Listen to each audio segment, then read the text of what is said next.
Hello everyone, સ્વાગત છે તમારું ચેનલમાં। આજે આપણે બનાવીશું રેસ્ટોરન્ટ સ્ટાઇલ છોલે સાથે એકદમ ફૂલેલા ભટુરે।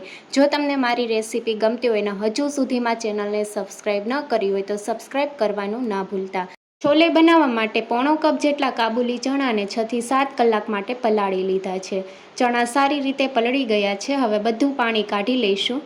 પ્રેશર કુકરમાં ચણા ઉમેરશું, સાથે સ્વાદ પ્રમાણે મીઠું,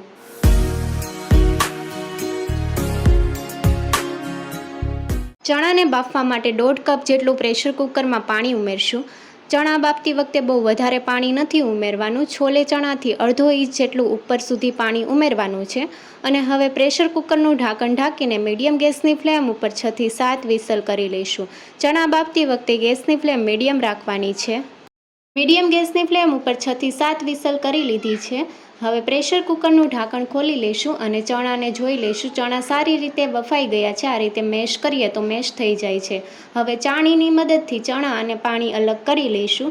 બાફેલા ચણાનું પાણી આપણે ગ્રેવી પતલી કરવા માટે ઉપયોગમાં લેવાનું છે, તો આ પાણીને આપણે સાઈડમાં મૂકી દઈશું અને હવે છોલેનો વઘાર કરી લઈશું। છોલેનો વઘાર કરવા માટે નોનસ્ટિક પેનમાં 4 થી 5 ચમચી જેટલું તેલ ઉમેરશું, 1 ચમચી જીરું, 1 તમાલપત્ર, 1 સૂકું લાલ મરચું ઉમેરીને વઘારને સારી રીતે સાતળી લઈશું। 4 મીડિયમ સાઇઝની ડુંગળીની પ્યોરી કરી લીધી છે અને સારી રીતે સાતળી લઈશું। મીડિયમ ગેસની ફ્લેમ ઉપર સાતળી લઈશું। અડધી ચમચી જેટલી ખાંડ ઉમેરશું। ખાંડ ઉમેરવાથી ડુંગળીની પ્યોરી જલ્દી બ્રાઉન થઈ જશે। સારી રીતે સાતળી લઈશું। 2 થી 3 મિનિટ જેવું થઈ ગયું છે। ડુંગળી સારી રીતે સતળાઈ ગઈ છે। હવે 1 મોટી ચમચી જેટલું આદું અને લસણનું છીણ ઉમેરશું અને સારી રીતે સાતળી લઈશું। ડુંગળી સાથે આદું લસણ પણ સતળાઈ ગયા છે। હવે ટમેટાની પ્યોરી ઉમેરશું। તો છોલેમાં ટમેટાં અને ડુંગળીની પ્યોરી સરખા પ્રમાણમાં લેવી। ટમેટાં જલ્દી કૂક થઈ જાય તે માટે સ્વાદ પ્રમાણે મીઠું ઉમેરીને મિક્સ કરી લઈશું। ટમેટાની પ્યોરી સારી રીતે સાતળી લઈશું। સાઈડમાંથી તેલ છૂટું પડે ત્યાં સુધી થવા દઈશું। મીડિયમ ગેસની ફ્લેમ ઉપર ઢાંકણ ઢાંકીને 3 થી 4 મિનિટ માટે થવા દઈશું। લગભગ 4 મિનિટ જેવું થઈ ગયું છે। ઢાંકણ ખોલી લઈશું। તમે જોઈ શકો છો પ્યોરી સારી રીતે કૂક થઈ ગઈ છે અને સાઈડમાંથી તેલ પણ છૂટું પડવા લાગ્યું છે। તો આ સમયે હવે આપણે મસાલા ઉમેરશું। 1 ચમચી કાશ્મીરી લાલ મરચું પાવડર, 1/4 ચમચી જેટલી હળદર પાવડર, 1 ચમચી ધાણા જીરું પાવડર, 1 ચમચી જેટલો છોલેનો મસાલો। તો આ મસાલો માર્કેટમાં સહેલાઈથી મળી રહે છે। જો તમારી પાસે ન હોય તો તમે ગરમ મસાલા પાવડર પણ ઉમેરી શકો છો। સારી રીતે મિક્સ કરી લઈશું।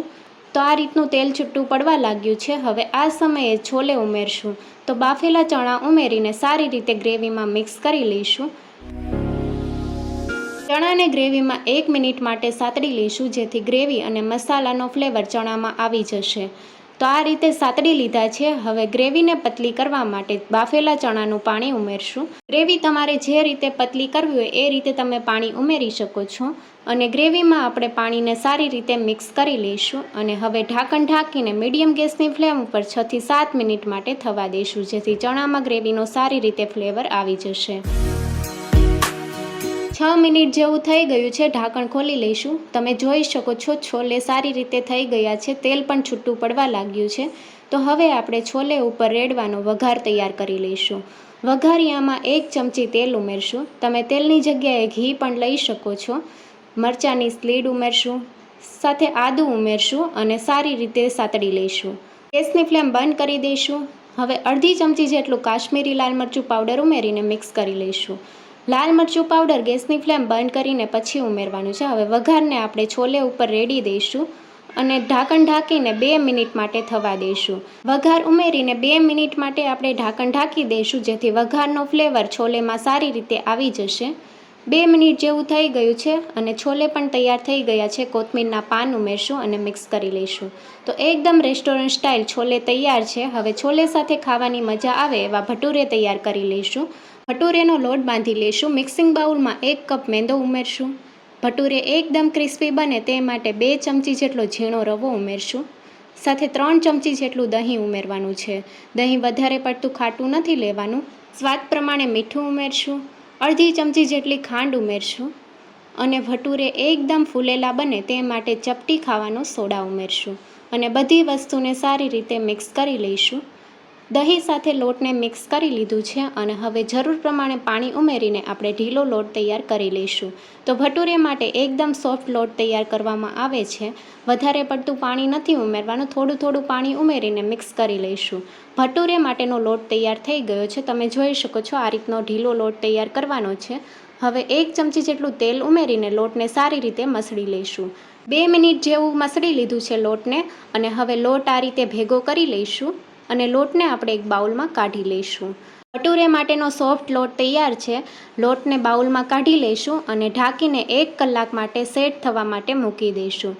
1 કલાક જેવું થઈ ગયું છે. લોટ સારી રીતે સેટ થઈ ગયો છે. 1 ચમચી જેટલું તેલ ઉમેરીને લોટને સારી રીતે મસળી લઈશું. ભટુરે તમારે જે સાઇઝના કરવા હોય એ સાઇઝના લુવા કરી લેવાના. તો આ રીતે લુવા કરી લઈશું અને હવે આપણે ભટુરેને વણી લઈશું. તો આ રીતે થોડું લુવાને પ્રેસ કરી લેવાનું અને પછી આપણે વણી લઈશું.